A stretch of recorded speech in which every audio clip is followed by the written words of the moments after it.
एक दफ़ा का जिक्र है कि किसी गांव में बहुत सी लड़कियां एक नदी से पानी भरने जाया करती थीं। आज भी वो अपने अपने बर्तनों को लेकर नदी से पानी भरने गईं, लेकिन नदी पर पहुंचते ही नदी का रंग एकदम से बदल गया और फिर वो चारों बेहोश हो गईं। दूसरी तरफ रामू भी अपनी भैंसों को नदी पर पानी पिलाने के लिए लेकर आया था, लेकिन अचानक से नदी का रंग तब्दील हुआ और एक एक करके उसकी सारी भैंसें मरकर वहीं नदी में डूब गईं। रामू फौरन ही गांव की तरफ घबराकर भागा।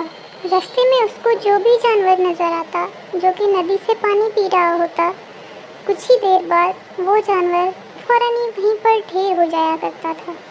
रामू को समझ नहीं आ रहा था कि क्या हो रहा है। हाँ, बस ये था कि उसे लग रहा था कि ये नदी अब जहरीली हो चुकी है।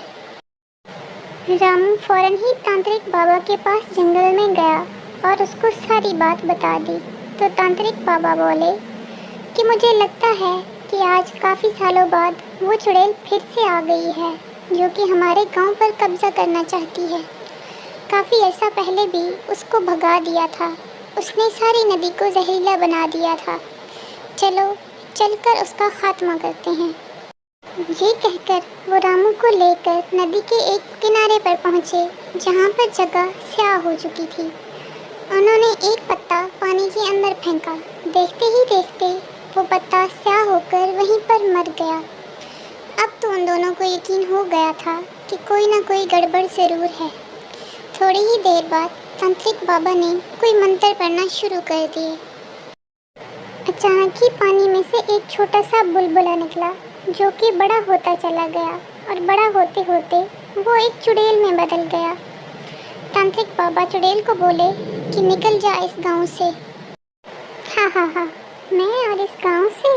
मैं तो तुम सबको निकालूंगी इस गांव से, बल्कि जान से ही मार दूंगी। अब तुम देखते जाओ कि मैं तुम्हारे साथ करती क्या हूँ। तो तांत्रिक बाबा बोले कि अब तुम ये देखो कि तुम्हारे साथ मैं क्या करता हूँ।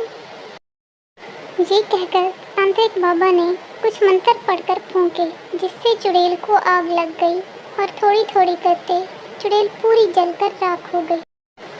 फिर नदी का पानी भी बिल्कुल ठीक हो गया और नदी अपनी पुरानी असली हालत में वापस आ गई।